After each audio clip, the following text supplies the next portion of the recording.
kegiatan PI selesai dan kita masih ada 3 kali PI lagi ya, 6 yaitu kemudian PI 8. Kemudian berkenaan dengan proses yang sudah berjalan dalam 1 bulan ini, ya kemarin kita sudah membuat program buat sebelumnya itu Bu, peduli budaya peduli lingkungan itu. Terus kami masuk ke salah satu program yang di Intaknya itu kami buat Jumat Berkah, baru berjalan di bulan Mei. Baru berjalan di Mei, baru 2 kali pertemuan. Tujuan dari program ini ya melanjuti program dari budaya peduli lingkungan supaya anak-anak itu meningkatkan iman dan takwa mereka ya, Esa. Terus mereka mampu berinteraksi dan mampu menguatkan sosial emosional para peserta didik. Itu aja. Bagus sekali ya Pak Iwan, luar biasa dalam programnya. Saya akui benar-benar, kalau saya membacanya itu bagus sekali ya kemarin. Kemudian untuk tujuan untuk pendampingan yang ke-5 ini Pak Iwan, mungkin diskusi masalah lokal yang 5 dan nanti di titik 1 Pak Iwan sudah sampai ke situ ya. Kemudian pemetaan sumber daya sudah dipelajari. Kemudian refleksi kembali untuk pembuatan peta sumber daya ya. Dan refleksi capaian kompetensi di bulan kelima dan kemudian untuk hasil pemetaan sumber daya Pak ya, apa yang Bapak temukan ketika melakukan proses pemetaan sumber daya Pak? Ya, awalnya saya begini ya, saya kira aset itu aja yang dimiliki selain dari yang kita tahu ya, 7 aset itu ya, dan manusia itu ada fisik, sosial, finansial, ya kan, agama, budaya dan sebagainya. Itu ternyata aset itu bukan hanya aset yang ada di sekolah aja, rupanya di luar sekolah itu juga merupakan aset kita. Jadi kita jangan berpikir yang berbasis kekurangan. Kalau bisa kita berpikir berbasis kekuatan. Itu baru saya tahu. Jadi dengan materi yang ada kemarin kita implementasikan di sekolah, ternyata loh rupanya aset kita ini banyak. Itu intinya. Mungkin kemarin Bapak bisa ceritakan untuk aset-aset yang di sekolah itu apa aja Pak? Aset kami yang di sekolah ini ya, kalau berupa fisik itu bangunan ya, fisik ya. Kalau berupa finansial itu ya dana bos itu. Dana bos, terus kami juga para tenaga honor dibayar oleh aspirasi ya, jadi dana aspirasi juga. Terus kalau di konteks sosial di sini kami misalnya biasanya bekerja sama dengan stakeholder yang ada di sini, seperti ya komite, seperti kami di sini ada hadroh kami dibantu oleh masyarakat. Jadi masyarakat datang ke sekolah ini membimbing anak-anak kami, itu kolaborasi kami ya. Jadi itu kekuatan kami juga Bu, kekuatan kami juga. Kenapa saya katakan kekuatan? Karena masyarakat itu peduli akan sekolah ini, akan anak-anak di sini ya. Itu tanpa diminta ya, tanpa diminta ya. Biasa. Kemudian untuk ini pihak lain mungkin selain ya komite desa ya, desa sangat berperan Bu.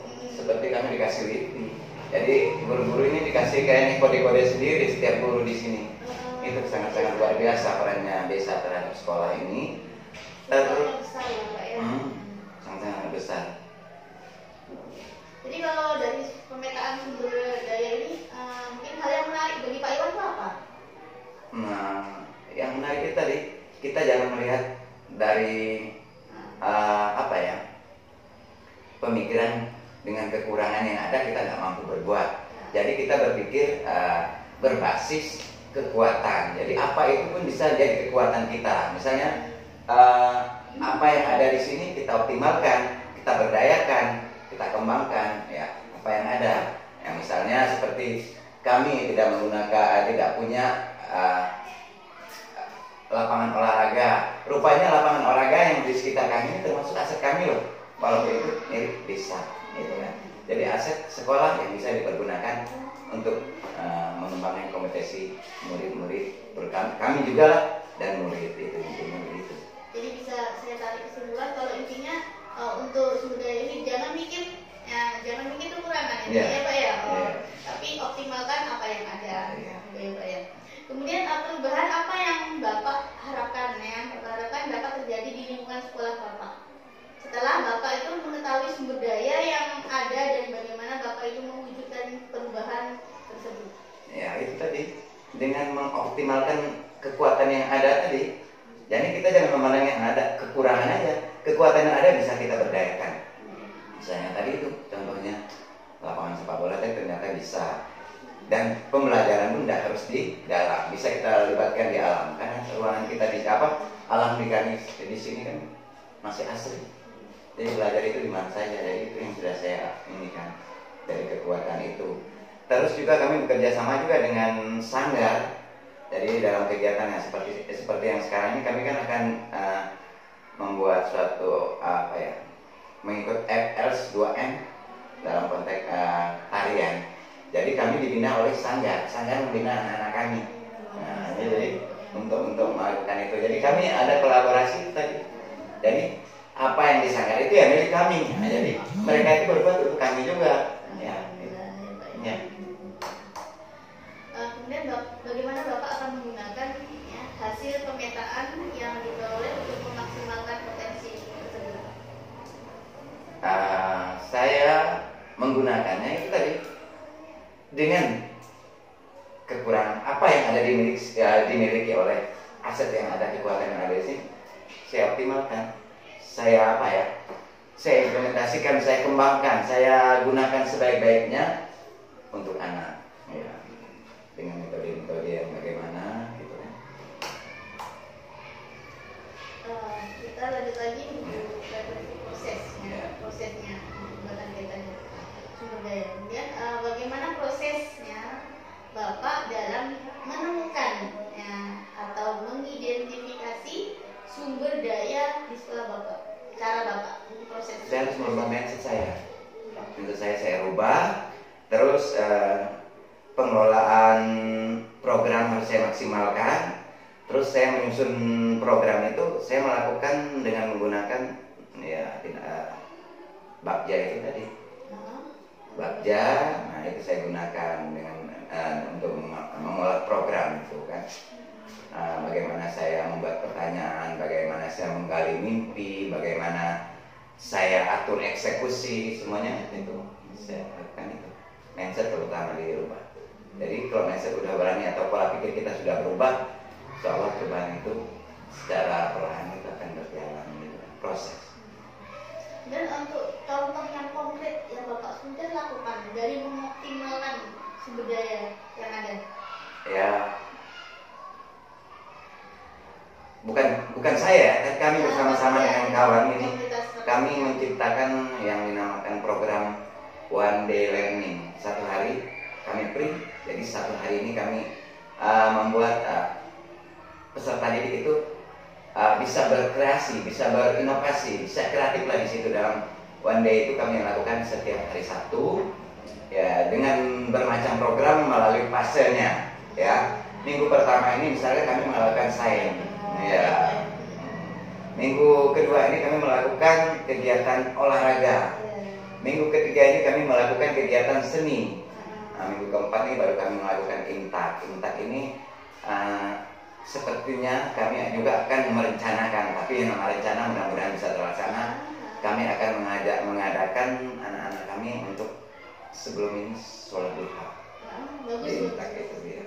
Itu rencana ke depan. Karakter dan profil belajar Pancasila ini semoga bisa terwujud. Amin. Kemudian nanti bisa juga mungkin Pak, nanti aja deh. Kemudian apa saja Pak ya tantangan yang Bapak hadapi saat melakukan identifikasi sumber daya di sekolah Bapak? Tantangan masih ada. Tantangan terutama ya kita menyatukan, memilahkan atau membuat anak-anak ini mau itu ya melalui proses itu aja tantangannya. Tantangannya itu ya ke anak aja. tempat yang nyaman itu kan prosesnya cukup panjang. Itu ada tantangannya itu. Tantangan kami itu di situ. Terus tantangan yang lainnya mungkin waktu juga ya. Waktu ya. Menurut saya waktu dengan membiasakan anak, membentuk karakter anak itu kan kita melalui proses itu ya tantangannya. Anak di tempat nyaman itu yang sulit. Kemudian bagaimana perasaan Bapak ya ketika berhasil mengidentifikasi sumber daya sekolah? Ya, senang, bangga, dan merasa haru, pikuk, semuanya tidak bisa diungkapkan ya. Karena tujuan kita ini kan membentuk karakter anak, menciptakan anak ini supaya bisa berakhlak yang mulia. Itu tadi kan arahnya. Ya. Kemudian apa pertimbangan Bapak aja dalam menentukan sumber daya sekolah? Pertimbangannya paling banyak. Pertimbangan saya ya pertama saya kan mungkin kita perlu perubahan ya. Kita perlu perubahan itu. Pertimbangan saya jadi masa sekolah apalagi kami sekolah yang baru. Jadi kalau bisa kami ini di mata sekolah-sekolah lain itu bisa menciptakan bahwa inilah sekolah kami gitu, mewujudkan gitu. Istilahnya ingin membuat satu branding lah di sekolah kalau bisa itu Pak. Memang aksi nyata yang perlu, kemudian peran sosmed juga perlu. Iya. Ya, betul sekali Pak. Iya. Kemudian apakah terdapat hal lain yang dapat dijadikan sumber daya sekolah Pak yang belum Bapak temukan mungkin dalam proses yang sudah berlangsung? Nah begini nih. Yang saya belum temukan di dalam pemilihan aset ya Bu ya. Untuk menentukan aset sepertinya itu tadi saya tidak ada menemukan satupun aset yang belum saya rasa itu tadi dengan saya mempelajari materi modul-modul yang ada tentang kekuatan aset itu ternyata aset itu bukan hanya dimiliki yang ada di dalam sekolah aja, di luar sekolah itu ternyata itu aset kita ya. Saya ingin sekali aset desa itu bisa dimiliki oleh sekolah, itu yang saya ingin. Aset desa itu dimiliki oleh sekolah itu. Intinya komunikasi dan kolaborasi antara yang pejabat-pejabat yang dari desa. Iya. Kemudian berkenaan dengan pengambilan keputusan ya saya. Berdasarkan hasil pemetaan yang Bapak lakukan ini, bagaimana hal tersebut mempengaruhi proses pengambilan keputusan yang dilakukan Bapak? Ya, keputusan itu kan tidak semata-mata dari saya. Saya ya koordinasi dulu dengan kepala sekolah ya dalam hal untuk pembukaan aset, berkomunikasi nanti mungkin kita bersosialisasi setelah ketemu dengan kepala usaha, sosialisasi dengan rekan-rekan guru juga. Itu intinya yang saya lakukan. Ya, intinya tidak berpengaruh sekolah-sekolah lah yang keputusannya. Iya. Kemudian apa hal yang menurut Bapak ini masih perlu dikembangkan ya, dan perlu dievaluasi? Yang perlu dievaluasi program pengelolaan program yang berdampak pada murid. Karena di sini murid-murid kami di sini ini rata-ratanya memang butuh belayan, butuh kasih sayang. Karena perlu perhatian, ya. Iya. Saya tahu. Ya. Kalau saya kan berada di ruang kelas, jadi tahu anak-anak yang perlu perhatian, yang mengambil kata orang tuh mengambil celah dari ini berbuat yang begini biar dia perlu dilihat oleh guru. Kalau itu inti saya seperti itu aja. Jadi anak-anak itu perlu perhatian sehingga anak-anak ini bisa menciptakan kreativitas atau inovasi setelah kita perhatikan, kita bimbing, kita arah, kita apa dan sebagainya. Ya. Kemudian adakah pengalaman yang terjadi ya, baik dalam waktu dekat ya, ataupun ya,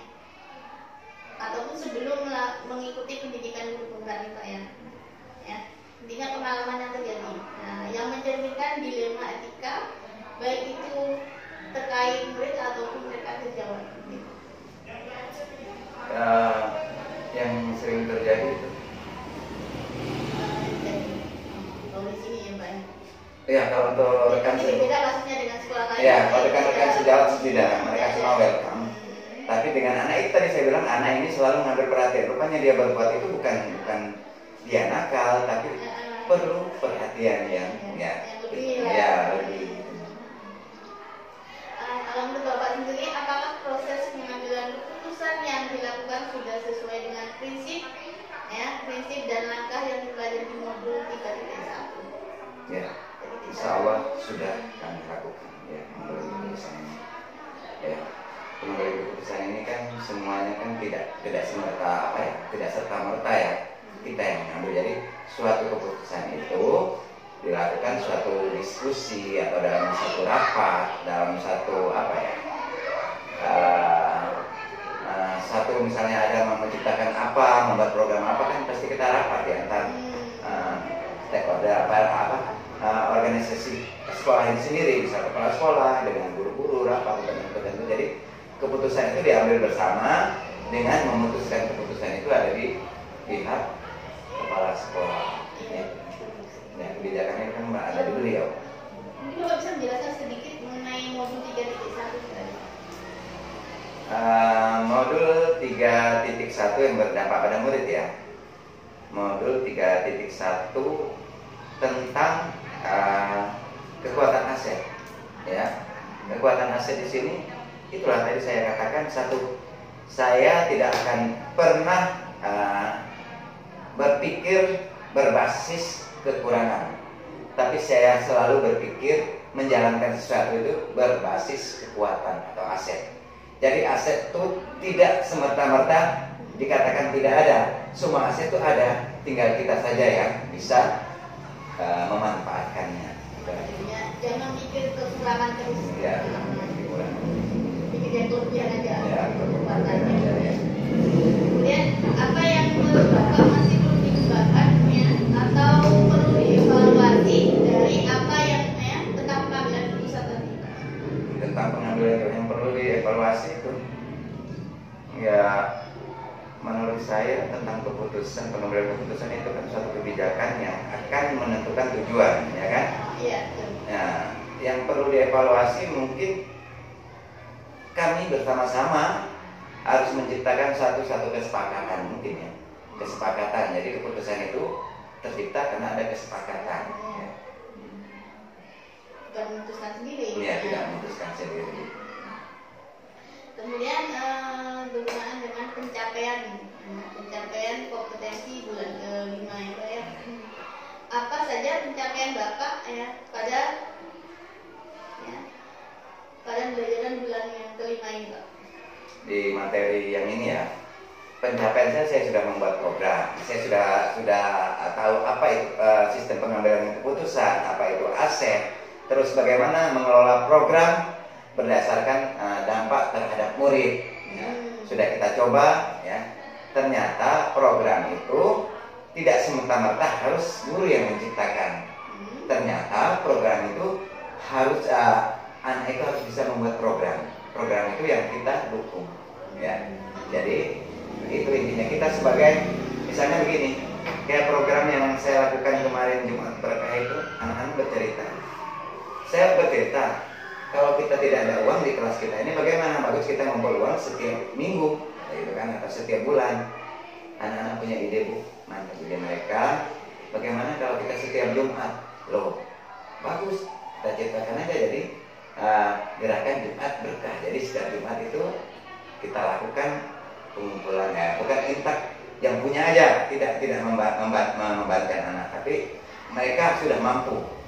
Kami guru juga ternyata terinspirasi oleh murid. Kami juga Jumat juga mengadakan hal yang sama. Kemudian untuk sistem pengelolaan keuangannya bagaimana, Pak? Ya, kita dibentuk koordinator, Bu. Dibentuk koordinator. Itu sendiri? Ya. Apa sendiri gitu? Atau hasil dari keuangan itu tadi, misal teman ada dapat musibah, atau keluarga ada dapat musibah, atau tetangga-tangga di ini sekitar kita ada yang ini, ya dengan yang kita miliki kita bantu, itu perannya. dari uang Jumat Berkah itu ya. Ya. Karena intinya Jumat Berkah itu dari kita untuk kita. Kita punya untuk kita juga hasilnya. Ya, seikhlasnya atau gimana Pak? Seikhlasnya, tidak harus ya, tapi dimotivasi aja. Kita ke orang tua juga sama, orang tua kita buat kita beritahu bahwa kita ini akan mengadakan ini dalam rangka untuk menanamkan iman dan takwa kepada anak kita.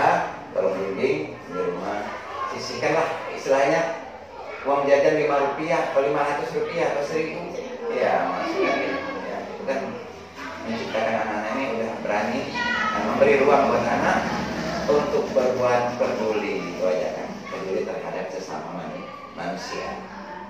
Kemudian apakah terdapat tantangan ya misalnya atau kesulitan selama pembelajaran dan bagaimana Bapak menanggapi tantangan itu?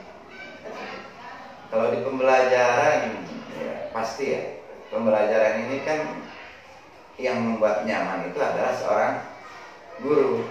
Kalau guru udah mampu menciptakan strategi, model, metode dan sebagainya, mungkin pembelajaran itu akan nyaman ya, dan anak-anak juga merasa nyaman juga menerimanya.